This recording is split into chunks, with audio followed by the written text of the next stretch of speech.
chegando por aí.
Olha que eu vou deixar de beber comprar cachaça com meu dinheiro pra dar pra igreja.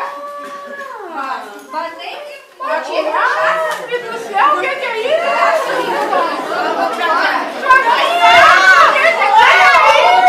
Agora as visitas vão embora!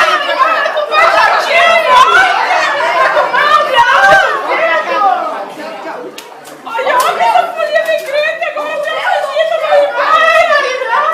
Agora nossos compadres foram embora, ficaram bravos, homem! Eu tô pensando numa coisa. O que, homem? Eu acho que nós vamos ter que chamar as missionárias. Mas eu já disse, eu já falei com tu, homem, tu te esqueceu que elas vão vir hoje em casa? O quê? Nós temos que aprender a ser crente. Mas não sabemos, estamos falando tudo errado, que vamos? Oi, menina. Como se chama? Oh, meu Deus do céu, mas eu não me chamo. Ai. É os outros que me chamam. Mas Os me chamam de menina. Ou meu pai me chama de menina. E de vez em quando eu chamo. Mas não sei quem é.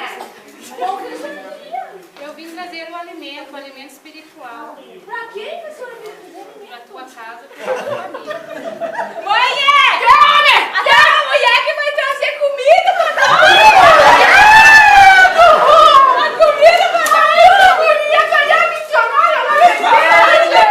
Mas crente! Tudo bem, seja bem-vinda na minha casa! Fique à vontade! Seja bem-vinda, missionária, mas...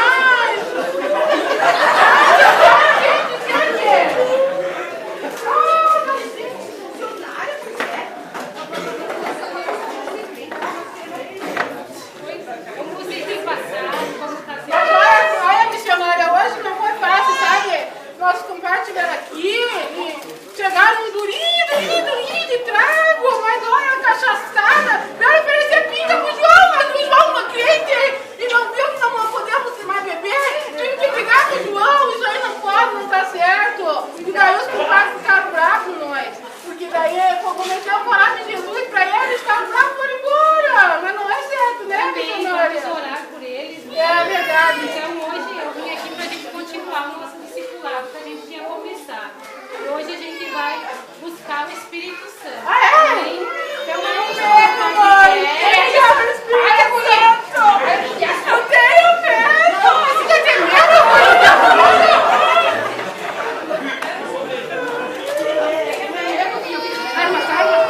embriagueis com vinho em que há contento, mas me enchei do Espírito Santo.